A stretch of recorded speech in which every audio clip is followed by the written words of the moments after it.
मी माहितीसाठी सांगतो की हे वर्ल्ड इकॉनॉमिक फोरम ज्यावेळी सुरू झालं, ज्यांनी सुरू केलं त्यांचे आणि मुरली देवरा साहेबांचे अतिशय घनिष्ठ संबंध आहेत. मिलिंद देवरा हे काय आजच फॉरेन टूर करत नाही आहे, आजच परदेशामध्ये जात नाही. यावेळेचा डावोसचा दौरा हा कमी पैशामध्ये झालेला आहे. शिष्टमंडळ जरी मोठं असलं तरी देखील MMRDA देखील त्या ठिकाणी MOU करणार आहे, उद्योग विभाग त्या ठिकाणी MOU करणार आहे आणि जे आम्हाला मदत करायला त्या ठिकाणी स्वतःच्या खर्चाने गेलेले आहे त्याच्यावर कोणाचं ऑब्जेक्शन असण्याचं काही कारण नाही. एकही रुपयाचा अपव्यय होणार नाही याची हमी उद्योगमंत्री म्हणून मी महाराष्ट्राच्या जनतेला देतो आणि येताना डावोसमध्ये ऐतिहासिक MOU करून मुख्यमंत्री परततील हा देखील विश्वास उद्योगमंत्री या नात्याने देतो.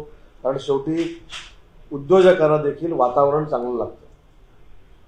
खरं तर 22-23 तारखेपर्यंत वाट बघण्याची आवश्यकता होती. नक्की किती खर्च, म्हणजे माझं उदाहरण देतो. मी ज्यावेळी वाघनखं आणण्यासाठी गेलो त्यावेळी उदय सामंतचा खर्च MIDCने केला आणि मग 3 दिवसानं तोंडरशी पडली. मी जातानाच मुद्दाम माझ्या वडिलांच्या खात्यातनं ते पैसे भरलेले होते, पण आल्यानंतर मला सांगता येईल की माझ्या बापाच्या पैशाने गेलो नाही.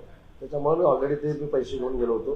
त्यामुळे जरा 21 तारखेपर्यंत अजून थांबावं, जनतेची दिशाभूल करणं सोडावं आणि 21 तारखेला आम्ही ज्यावेळी आकडेवारी देऊ किती MOU झालेले आहे, किती खर्च झालेला आहे, किती लोक होती, 70 लोक होती की 50 होती की 40 होती, 10 होती की 5 होती, हे पुराव्यानिशी ज्यावेळी सिद्ध होईल त्यावेळी मला असं वाटतं की या पत्रकार परिषदेला कुठे अर्थ आहे असं होईल. जाताना कोणी अपशकन करू नये. महाराष्ट्राच्या उद्धारासाठी, महाराष्ट्राच्या युवा पिढीला रोजगार देण्यासाठी मुख्यमंत्री एकनाथ शिंदेजी, देवेंद्रजी आणि अजितदादा जे प्रयत्न करत आहेत ते अतिशय मोठे आहेत आणि त्या प्रयत्नाला समर्थन या सगळ्या लोकांनी केलं पाहिजे ही माझी प्रामाणिकपणाची भावना आहे. आणि म्हणून आजची पत्रकार परिषद ही एवढ्यासाठीच होती की उद्यापासून डावोसला जे वर्ल्ड इकॉनॉमिक फोरम सुरू होतोय त्याच्यामध्ये महाराष्ट्र उद्योग क्षेत्रातला एक ऐतिहासिक ठसा उमटवेल, आगळा वेगळा ठसा उमटवेल आणि जे कोण पत्रकार परिषद घेत आहेत ते शांत होतील असं माझं उद्योगमंत्री म्हणून मत आहे. आणि आपल्याला देखील विनंती करायची आहे की आपल्याला देखील आल्यानंतर ज्याला आपण रुपयाचा हिशोब असं म्हणतो तो सगळ्याचा सगळा हिशोब MMRDAचा आणि MIDCचा हा दिला जाईल हा उद्योगमंत्री म्हणून माझा शब्द आहे, माझं वचन आहे. 19-20-2019 असा दौरा झाला होता. उद्योग खात्यामध्ये तेव्हाच्या प्रवासाच्या काही नोंदी किंवा हिशोब काही मांडलेला आहे का? तेव्हाच्या खर्चाच्या काही नोंदी आहेत?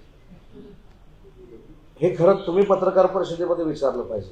जे पत्रकार परिषद घेतात त्यांना आपण विचारलं पाहिजे की उद्योग मंत्री दावोसला जात असताना ऊर्जा मंत्री का गेले, ऊर्जा मंत्री जात असताना पर्यटन मंत्री का गेले, पर्यटन मंत्री जात असताना त्यांचे OSD का गेले, त्यांचा OSD जात असताना त्यांचा प्रायव्हेट OSD का गेला.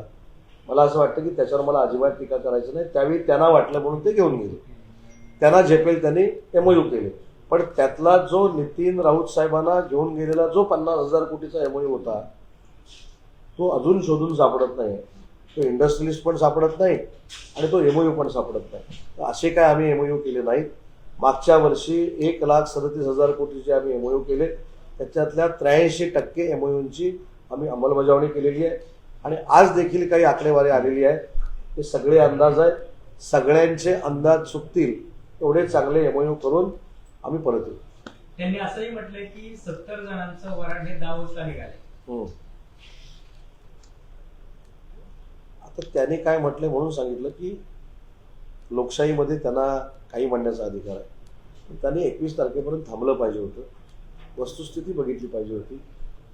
मागच्या वेळी जसं वाघनखांच्या वेळी झालं तसं होऊ नये याची दक्षता घ्यायला पाहिजे होती. तर मला असं वाटतं की त्याचीच पुनरावृत्ती होणार आहे. आणि दुसरी त्याच्यामधली महत्त्वाची गोष्ट अशी आहे की काही लोक किंवा काही मंडळी जर आपल्या नातेवाईकांना बरोबर घेऊन जात असतील आणि ते स्वतःच्या पैशानं जात असतील तर त्याच्यावर ऑब्जेक्शन असण्याचं कोणाचं काही कारण नाही. पण माझ्या दृष्टीनं पहिला प्रश्न असा आहे, उद्योजक आले पाहिजे, डावोसचा दौरा झाला पाहिजे व जे उद्योजक आहे त्यांच्या घराखाली सचिन वाजेनं बॉम्ब ठेवला, तो सचिन वाजे कोणी घेतला ह्याचं उत्तर आहे का तुमच्याकडे? तर त्याचं उत्तर नाही. पूर्वीपर्यंत अदानी चालत होते, आता धारावीमध्ये त्यांनी टेंडर घेतल्यानंतर अदानी चालत नाहीत, पण अदानी त्यांना चालत नाहीत, त्यांच्या विरोधात मोर्चा निघतो आणि तेच अदानी शरद पवार साहेबांना जाऊन भेटतात. हे नक्की हे काय आहे? ही संभ्रमावस्था आहे.